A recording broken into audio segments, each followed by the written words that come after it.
Gig Gab, episode 417 for Monday, February 19th, National Chocolate Mint Day, and Gig Gab's 9th anniversary 2024.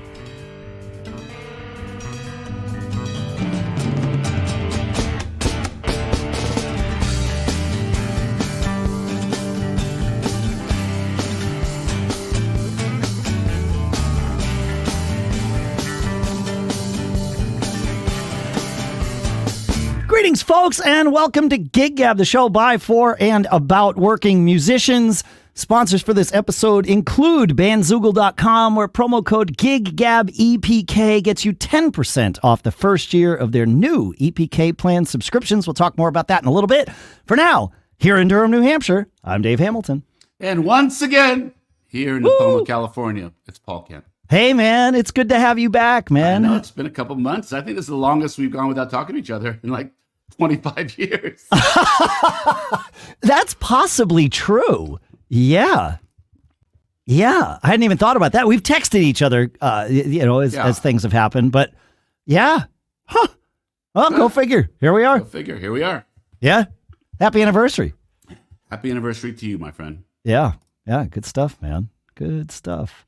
Show's been sounding really good. I've been, poking in and out. And thank you. Very interesting, very varied. I think you've taken it to some cool places that's providing a whole different type of service than just us two kind of like rehashing our week. It's kind of fun. The audiologist thing was fun. Once in a while, that type of thing is cool. Yes, once in a while. Exactly, yes. Schulte is just fun to listen to. He's just wicked smart. I mean, I appreciate his humility, and I appreciate, how grateful he is to have the situation he has. But when you listen to him speak, he is wicked smart about the dynamics that go into making the success that he has. Absolutely. Yeah, that none of their success is accidental. No. With Pork Tornadoes. Yeah, no, he's a smart guy, and he's a very he thinks a lot. Like he's very aware of how what he does or what he says is going to land with people. Like he's very calculating in that way, in a good way. Yeah. Thoughtful. I like that. Yeah, that's exactly right. Yep. Yeah. Good dude. I think that guy. Yeah, same. And you had my best man at my wedding, and stood up for me when I got married, and best friends in high school. You had my buddy Brad on to talk about sound again. So that's pretty cool. Yeah, it was nice to get geeky with him this time. It was he's the guy for that. It was interesting. Like, and I'll put links to all these episodes that we're referring to, folks. But yeah, Brad, he was a little concerned coming in. He's like, I don't know that the information that I have and the things that I do translate well to folks like you. Yeah. In smaller venues. I'm like, let me take care of that. I think we can go into the right places, and I think we did. Like the feedback that we got from that episode was great. I'm sure. Yeah, Brad's awesome. Yeah. So what's been up with you? Well, let's see here. So it's a little slower, but I've had some really, really fun gigs, and I've had some change in the Houserockers, and the change is change. Every time that I've had change in the Houserockers, I've come to talk about it. I think I've told the same story, especially when it comes to drummers, that it is fun to hear what someone brings to something that you've been doing in a similar way for a long time. So sure, we've been working out with this guy, George. He was recommended by our bass player to be our new drummer. And he has been a great communicator, asks a lot of smart questions, woodsheds the hell out of stuff, comes very prepared to the rehearsals, likes to rehearse, which is something you don't hear about too often. And it looks like he's going to work out. I mean, the way that we do things is, we're going to work together for a while. Like I've given him a bunch of gigs, basically gave him his choice of the gigs for our busy summer. Sure. And he could do about 90% of them. A couple of them, we have some of the guys in our stable that are going to do. But again, the just to hear those slight subtleties that are in the hands of different drummers makes songs come alive in different ways, and things that have been playing for a while that you're hearing new for the first time. It's just been really, really, really fun to hear this enthusiastic, engaged musician kind of tackle our material. So that's been really That's nice fun. to have, like that the idea that, you know, fresh blood brings fresh energy to the mix can be a good thing. It can also upset the apple cart if it's the wrong kind of energy, of course. But That's it doesn't the sound key. like that's it, right? Well, hopefully as a leader, you don't let it get to that point. Like you Right. should, hopefully you can sniff that out sooner than later. I mean, that's the skill. We had another substitution, which was a replacement, a long time player. And the new guy that we have is a delight. I mean, he subbed for us, so we knew enough about him. Yeah. Absolutely freaking awesome, like dazzlingly good player. And we did a week of three straight nights of rehearsals with all these new guys. It was some of the funnest rehearsals that I can remember. Funny, fun, loose and light, but tight. And the music was really good.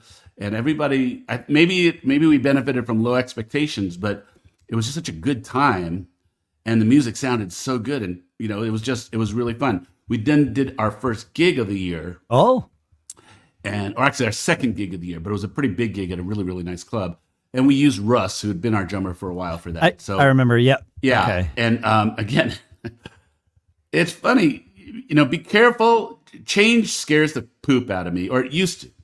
Yeah, well, we're humans, right? We are naturally change-resistant creatures. It's just part of our DNA, right? We like to have shortcuts and habits and all of those things, and change means we don't get to have all of those. Yes, but there's something freeing about when you accept that you really can't control the universe, and you're like, all right, let's just see what's going to happen, right? Well, what's the worst that can happen, and what's the best that can happen? And I would say that's what the feeling is now. It's like, you know, you're bringing in good musicians, so it's not like a mystery whether they can play or not. So Sure, that's takes care of a large part of the equation. But it's also table stakes, right? Yeah. Like you need that coming in, and you're right. It takes care of a huge part of the equation, but it's really not about that. You need that coming in. Without that, it is table stakes, but it's one less thing to worry about. Correct. And then where it all fit together is the thing that you wait to see.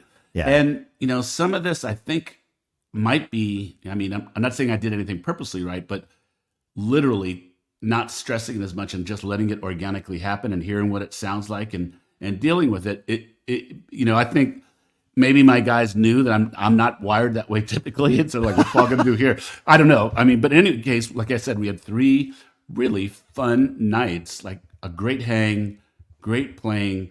The music sounded fresh. The solos sounded fresh. The grooves sounded fresh. So it was very, very encouraging. And maybe that's the lesson there, man. Maybe it's just like, for those of us who are prone to white knuckling through life, right? You know, like grabbing and holding on as tight as you can. Maybe there's a great lesson in there that, you know, if you got guys who can play and you've done your homework and you know, at least know they're a decent dude, if not a really good dude or woman. Yeah. Good human. Yes. Good human. Let it happen and see what happens. And yeah, you know, Nick is kind of the king of that for me. Like I'd like to think I've shared some things with Nick that's inspired him as he runs his band. He has inspired me with that. Like, let musicians be musicians, and you know, like I said, cover the basis. Yeah. You know, make sure they can play, get a sense as to whether they're a good hang, and then just let it happen and enjoy what happens, as opposed to wishing it could have been something else, or this is the way we used to do it, or you know, this has to be this way. The lightning of the range has been very freeing for me, and I am not freaking wired that way. I'm shocked because I know you. Me too. Yeah, there you go. Well, it can work, and for clarity, I'm not wired that way either. I have to. It is more helpful when I am not in a leadership position officially. Mm-hmm. And I use the word officially because in some ways I always sort of wind up being helping push things forward in one way or another, which is, you know, part of leadership. It's not all of it, but you know, but being able to say, yep, all right, well, I'm not the leader here, so I'm just I got to surrender to the environment, the situation, and let it happen. And a lot of times that's where the magic is. I'm finding that to be absolutely true. I mean, it's really enjoyable. And you learn something about yourself. Like we're never too old to learn. We're never to learn something musically. We're never to learn something leadership wise. So all of it together has been just a really fun journey. I don't know if tomorrow will be, we'll fall in a hole. But right now, it's all good right now. This is the band's 25th year, and I had a lot of big plans, and I've been very reflective about the people who have been in the group over the years. Yep. But this is who I got right now, and they're all really good guys, and they want to go have fun. They want to go blow people away, and it's a good place to be. Remember, I was telling you that one thing that Springsteen said about finding guys who don't have anywhere else to be. Do you remember that? Yes. That is coming back. Guys who want to be in your group, and want to be in a group, and want to be in your group. Yep. That's a very powerful. That's table stakes. That should be table stakes. Wow. Yes, it's when you find that, though, it's lightning in a bottle. I agree with you. It'd be wonderful if that was table stakes. I can tell you that it's not always that way, at least as my path through life has gone. And, but when you find it, man, it's good stuff. It is good stuff. And we have not seen much of each other. We haven't rehearsed except for those 3 that we just did. Yeah. And one of the nice things about the longevity of the group is a lot of the stuff is literally hard coded into us now. We can just play this stuff, listen to each other, and it's good. Then the new guys who, are sensing that dynamic exists, they know that they can't hide behind something, right? They know the rest of the band is going to be right there. So it's all been good, and I'm super excited. We have a great schedule ahead of us for the year. We're playing less, because of my travel and my day job. Yep. But we have really good gigs in really great venues scheduled May through September, which has always been that's kind of your season. Yep. That's our time. And we're doing so well at getting caught up. We are going to be able to spend quite a bit of our last couple of rehearsals on some new material. So we've just started that. That's exciting. My guy who charts, John, is hard at work charting horn charts. We're looking at a bunch of stuff, and I'll actually share. Can you list a few songs? We'll put them on a playlist for everybody too that you can listen to on Spotify. Not the Houserockers playing them, but So we're starting with Life in the Fast Lane. We have a great. Actually, there is a example where the Eagles toured with a full horn section. Yes, and so there is a something for us to grab from out in the ether. So Life at the Fast Lane with horns is one. Yep. Nick is stone cold excited to do Carry On My Wayward Son with the horn arrangement. So that's one we're looking at. Have you done that song before? I actually did that one with Mary Ellen and Steve as a vocal trio, acoustic trio, and that was a lot of fun. You've broken down the harmonies before, which is they're not terribly difficult. They're pretty straight ahead. There's a really high part in there, but there's a high part, but it moves together. There's not a whole lot of interlocking lines, but still, you gotta freaking nail it. Yeah, it's pretty exposed. and Nick hears like a lot of those organ stabs as horn stabs. So we're gonna try and make it pop in a whole different way. Not a great dance song, but it will be a really cool thing. Good for the first set. Yeah, absolutely. Let's see what else. Oh, so I like to find meaning in a lot of things. So one of the things Nick and I sat down to kind of like design the show. Yeah, I want to have a little brief time to talk about the 25 years of the group. Just over a vamp. So we'll do that over Into the Mystic. So we'll do that. Oh, nice. Without our great Barry sax player who hits that note that sounds like the foghorn, it just rings beautifully. So that's better than the brown note. Yes, the devil's. Yeah. Sorry, I don't know. It's what I do. I can't. Yeah. And then the other thing is we're going to try and end the show with All You Need Is Love. So we got the big horn section to do and we got the harmonies, and so. We kind of mapped out the show in a different way this year, kind of an act 1 and act 2, and then a longer encores set. And so depending upon 2 hour, 3 hour, are we a headline set, or Sure. are we middle of the afternoon when people are eating lunch, or early evening when people are still picnicking dinner? We have a couple of ways that we can structure the set in a few ways, but we typically get our mojo going, and then we have real high energy. Yeah. The last hour 15 that we're going to do between a second set and then an extended encore set, and end it. See if we can get a good sing along going with All You Need Is Love, and make people walk away feeling something different than they do with many cover experiences. I love the idea of ending a show, not necessarily the set, but if you're going to encore or whatever it is, I love the idea of ending the show with a sing along that people can, keep as an earworm, and they walk out, smiles on their faces and happy and all that good stuff. When in Monkey Fist, we often wind up ending with the Joker for that reason. Sometimes it'll be that, why can't I think of the name of the Poison song? Every Rose Has Its Thorn. It's another one that's Those good. are good ones. Those are not the obvious ones. I know. There's songs everybody knows, but we have Sweet Caroline if we have to. Sure. But we would rather not. But, there's certain times where the audience is of a certain demographic where it just will make them happy. And so why not? But, not every time.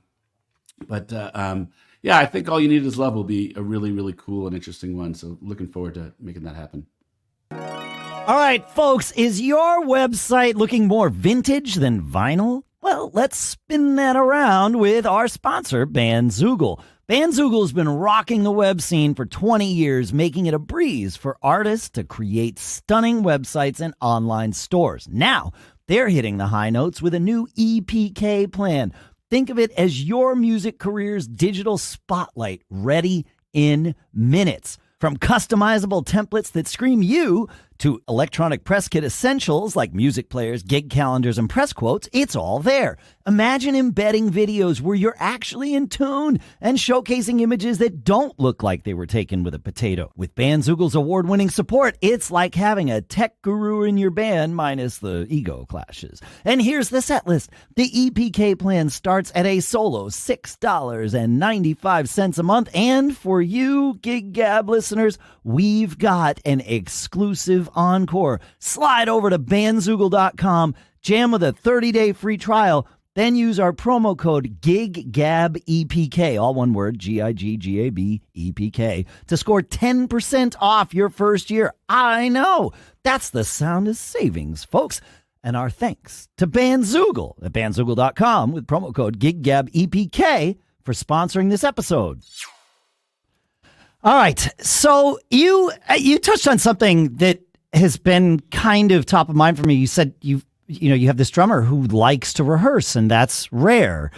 It is rare, especially once you've got a bunch of jaded musicians, whatever you want to call them, weekend warriors, right? You get into that mode. I remember when I moved here to New Hampshire, I put an ad on Craigslist. This is almost 19 years ago. That drummer looking for gigs, and the band that I wound up joining was Knockoff, the 4-piece female-fronted classic rock band that played for a while. And when Bill, the guitar player, reached out to me, the subject of his email was, it started with $signs. It was gigs booked, few rehearsals needed, whatever. Like, he communicated that we were going to gig. We weren't just going to be stuck in a basement for, the foreseeable future.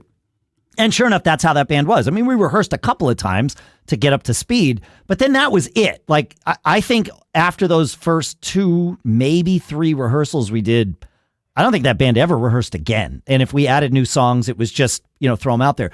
And that's attractive. It was at the time certainly attractive to me. I just moved to a new area. I had little kids. I had, all of my businesses going and everything. It was like, I just wanted to get out and get the machine going and play again.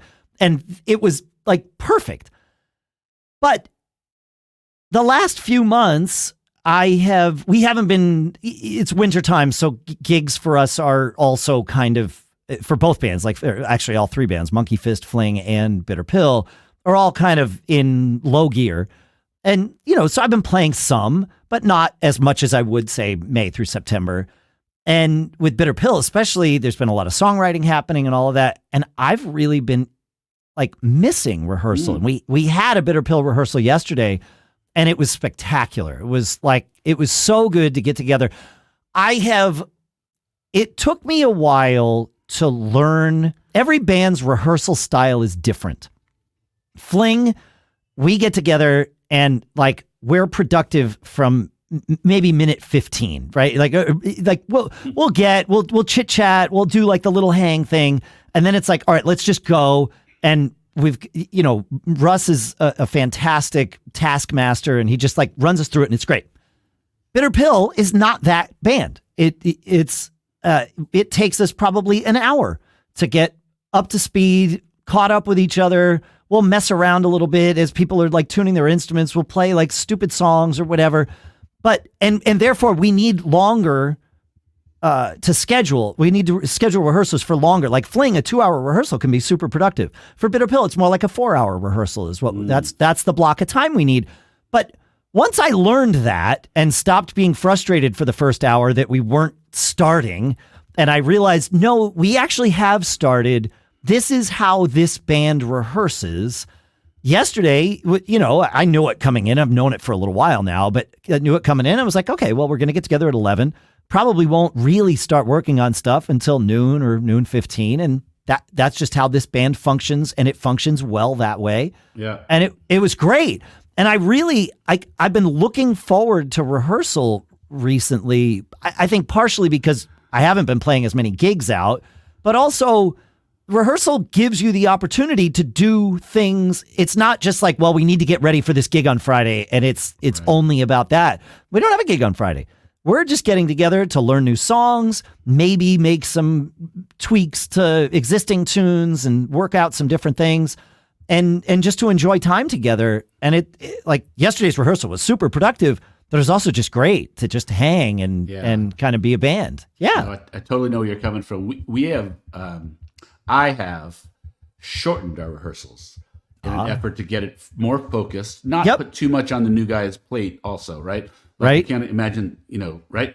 So one of the tactics we have, and I would say over the course of time, rehearsals have been fun hangs, great to see you, burdensome. I will say musicians who have their instruments in their hands, like they're teaching from 3 o'clock until, they're usually baked, and rehearsal is a chore for, full-time musicians, right? If you've been doing something else with your instrument all day. But, guys who have worked all day, sometimes it's your evening softball game, and sometimes it's another job you're going to. Sometimes it's the evening grind. Yes. Yeah. So, I guess that's all part of it. Maybe, maybe the new Paul would accept that. Like if a guy comes in, I'll tell you, here's how I'm wired. My view of the world is everybody should do the same amount of work, right?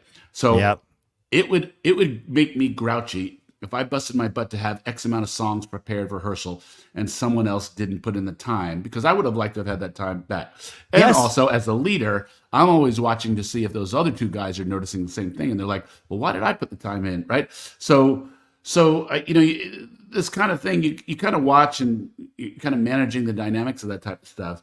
But I agree with you. Rehearsal sometimes is an act of making the absence making the heart go fonder. Yep. Sometimes it's a necessary grind. Right. Sometimes it's a wonderful hang, and maybe it's all those things. It can be all those things, sure. Any one band over time, depending on where everybody's headspace is in and where things are going on. It's funny, Emily, one of our singers in Bitter Pill, she and even took the liberty of renaming a channel in our Slack group. We had a rehearsals channel, and we would talk about getting together to rehearse. She's like, no, that word is the wrong word for Bitter Pill. We're getting together to practice. Like there is a difference, right? Between practice and rehearsal. And when Bitter Pill gets together, it is more like practice. We're getting together to practice together, not. Well, that's an unusually collaborative experience. That's what that thing is, right? Yes. Like cover bands have to get a certain amount of stuff done. Yes. And move on to the next. You're creating all the time in that original. All the time. Correct. Yeah. Remember we had this discussion. But Fling is rehearsal. Like Fling is more focused, just more focused. That's it. And neither is, well, both are best for their particular bands. Like at that time. At that time, if we ran, I can't imagine running a fling rehearsal as loosely as we run a bitter pill rehearsal, and vice versa. I know we can't run a bitter pill rehearsal tight and focused. It's not who we are when we get together as a band. And it's interesting being, obviously I am a common member to both of these things, but once I understood both of these things, I'm totally fine with it. And I enjoy them for what they are, for being different things. Like, it's great. We've covered this territory in the past. Yes. So one is you're supposed to come with a certain level of proficiency ready to act. Like, walking into any rehearsal or practice stone cold is disrespectful. I guess. Unless it's like, unless it's expected. Let's jam and let's see where it goes. Yes. If that's what your thing is, I guess. Yeah. We have stuff we got to get done in a very limited amount of time to do it. Like, literally 1 or 2 days a month is all that we can do this. And we're trying to get through some stuff. And I just try to set expectations, in our Slack channel. This is what we'll work on. I don't even say, please don't be that guy anymore. I would hope that everybody, and maybe that was, again, new Paul, maybe that's it. You're setting things up for failure if you're scolding your band members, trying to goad them into being prepared. Yes. Everyone will know if they're not, right? And so, why should it be the leader, who has to call them out? But yeah, I guess different bands have different personalities. Things are changing all the time. People's personal situations are changing all the time. I think it's fair to ask if we're expecting a certain amount of proficiency. I think it's cool to say, hey, if you can't do this, let everybody know so everybody can put in the same amount of time. That's a fair thing. I think regardless of what the band's vibe is when it gets together in any capacity, managing those expectations is the most important. That's what we're both saying here is, as long as going in, everybody knows what everyone else is expecting of everyone else, any formula is fine. Where you have problems is when, like you said, you wind up setting people up for failure. And you said that, and I'm like, oh, I've definitely done that. Like, I'm not proud of this, but you know that person A is not going to prepare. So you over communicate going in like this, we're going to have this, we're going to have this. And what I've done, and again, I'm not proud of this, but I'll just share it because I know there's other people out there that probably have done the same thing. And if you haven't, maybe this will keep you from doing it. But I'll go into a rehearsal at times. It's been a while. I think I've learned. I've become better about this. But I'll go into a rehearsal planning for someone's failure and knowing what I'm going to say to them when they, here's the thing we talked about. We did it. You did it wrong. Why'd you do it wrong? You didn't prepare. Like, this sucks. And it's like, if you're going into a scenario like that, my advice is, what I've learned is maybe notice that before you arrive at rehearsal. Check yourself. Yeah. Is this really why you're showing up? To yell at somebody else, to make somebody else look and feel bad? Is that good? You can be right and still be wrong. Oh, absolutely. And yeah. Yeah. Have you played since I've seen you? Have you had any good gigs? Yeah, I've had, I did. So the last time we talked was, I think December. Almost 2 months ago to the day, like right about the middle of December. Yeah. So I had the run of Hedwig and the Angry Inch and Rocky Horror, at the theater that ended the year. And that went really, really well. And then, I've had a couple of Monkey Fist gigs. I think that's it. And those went really well. I talked about this. I had our friend Dave Brunyak on, who has rebranded himself to the country artist known as Dallas Corbin. And he and I, it was right before he was on that, he and I talked about this, but we played with Monkey Fist. We played a new place. It's like a steak and seafood place, kind of in the middle of the state in I think in Concord, New Hampshire, and super laid back. I didn't quite understand why we had gotten booked there from the looks of it. It was like, this seems like fine dining. It was not fine dining. It was good food, but not stuffy, not pretentious. Yeah. Right. Just super casual. In the summer, it's a biker bar.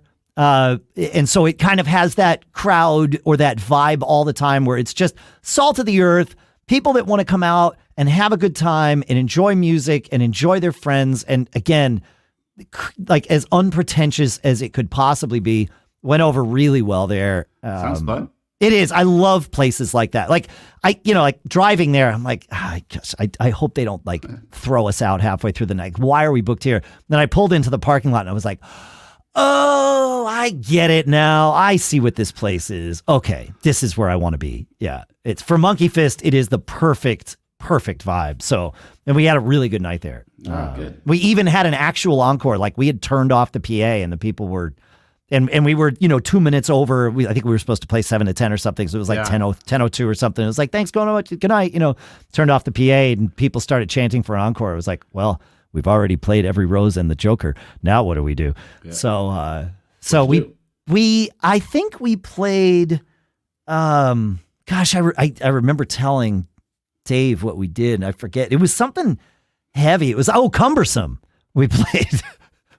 John said, if we're going to play something else, I want to play something heavy. I'm like, okay, sure. That's and they funny. Loved it. It was great. It was the perfect thing for that crowd. Yeah. We have Inner Sandman in our book, which goes over crazy good 72.6% of the time. I mean, every once in a while it can be a set killer, actually. Oh yeah. It at the end of it's definitely not a first setter.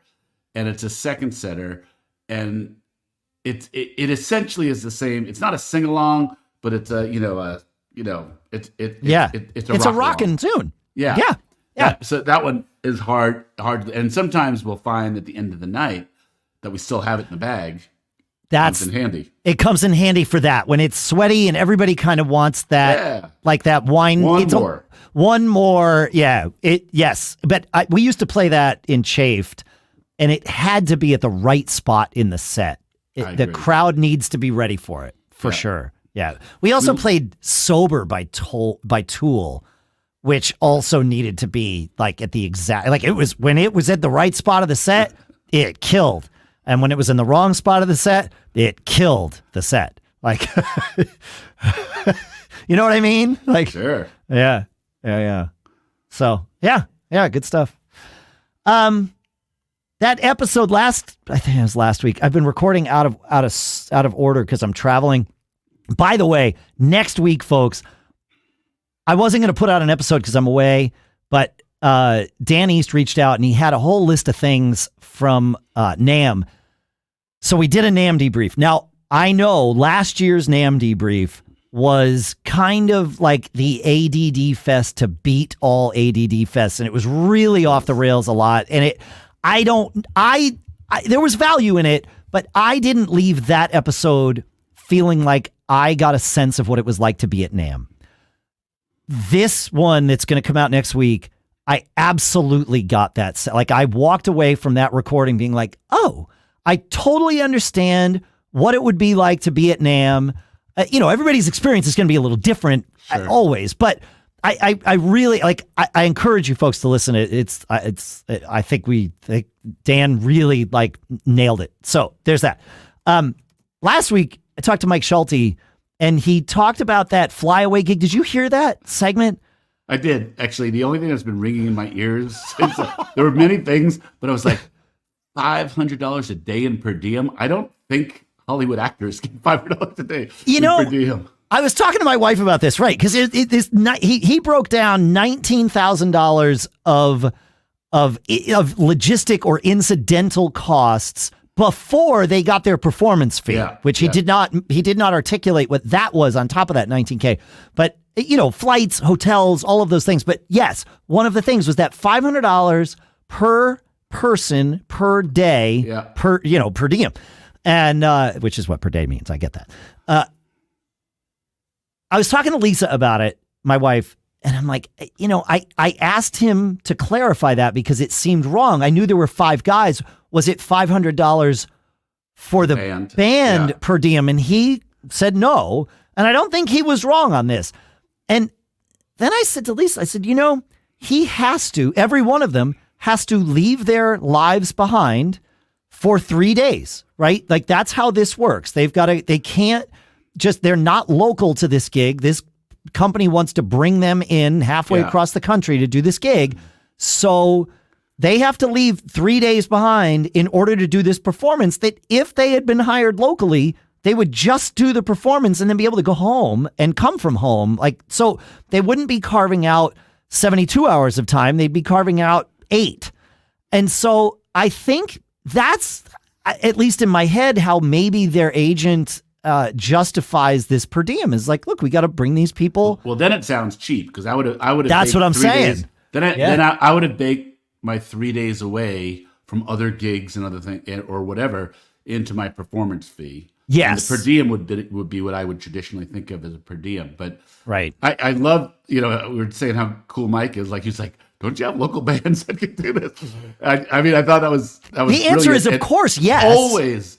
But he's also right that if it's a type of organization that you mean something to them, or you're going to do something for their brand or for their event, once you get into the realm of fly away gigs, you're really the rounding errors to their whole event, probably. Correct. I mean, so don't be lured into doing it on the cheap because of the thrill and prestige of being asked. Your time is worth something. And like I said, you're not the most expensive part of what they're going to be doing for their event. So that's right. That's the way. And that's why wedding bands get so much more than the same band playing a gig at a club. It's that, right? It's you are maybe not a rounding error, but you're not even close to 10% of what this whole thing is going to cost. In general, I agree. Yeah. So they have picked you. Yep. They want you for some reason. Get your value, whatever your number is. But per diems, make sure you charge. That he was talking about transportation costs. Yeah. Hotel, air. It all sounds great. So yeah. I loved. I was really appreciative, and like he loves to do things like that and stir the pot and make people think and all those things, which is like that's. The value to me is, from a show like this is giving us ideas what to a think great about. Perspective. I mean, the number of bands who get those opportunities is probably pretty small. And they're usually, we had this discussion, like at least in the Bay Area, the bands who typically get those opportunities are in a stable of a guy who has a pretty good reputation as a booker. Yes. And often the booker's band is the one that he's representing. Of course. First on those things. Yes, of course. But like, I wonder, even in the Bay Area, how many times something like this happens where they fly somebody in from Chicago to play a gig because whoever's coordinating the event knows this booking agent, and it's just like, go find me a band. What's the cost? Okay, it's whatever. And I don't even know what the band's fee was, so I'm going to guess here. But $19K. So let's say the band's fee is $10,000. I have no idea what it is. Yep. But so the booking agent says, all right, it's $35,000. The booking agent takes $5,000, puts it in their pocket. Then they pay for the incidentals and the band out of the remaining $30K, and everything's good. Yep. And the company's like, great, sounds good, thank you so much. And then they don't have to think again. There's trust. That's so Well, I know that your time is short, my friend, and I appreciate you spending some of it with me and everybody else. It's like coming home, Dave. It dropped right in. Yeah, man. Yep. Well, let's do this again in a couple months, shall we? We will, and I'm really happy to see how cool you're doing with the show and you're making it so interesting for people. So keep going. Thank you. And I said this last week when Mike and I were talking, but with you here, I want to say it again. Thank you for allowing this to happen. Like we created this together, and it would have been fair for you to say, hey, look, Gig Gab is our thing. If you want to keep going, you got to call it something else. You got to do something different. It would have been a reasonable scenario where that conversation could have happened. And it never did. In fact, it was exactly the opposite. You were like, I don't have time to do this. Let me give you some time to figure it out so that you can just keep going with it. And I really appreciate that. It's because I enjoy the heck out of this. So we have a long friendship that is the basis of all this stuff. We do. Keep going, Dave. I will. Thank you, sir. Thanks for listening, everybody. Feedback at giggabpodcast.com. You know I can get anything to Paul that you have to say to him. Paul, do you have one more thing to say before we wrap this up? I think I remember it's always be performing. That's it. Woohoo! Happy anniversary. Here's to 10. Sweet. Thanks, man.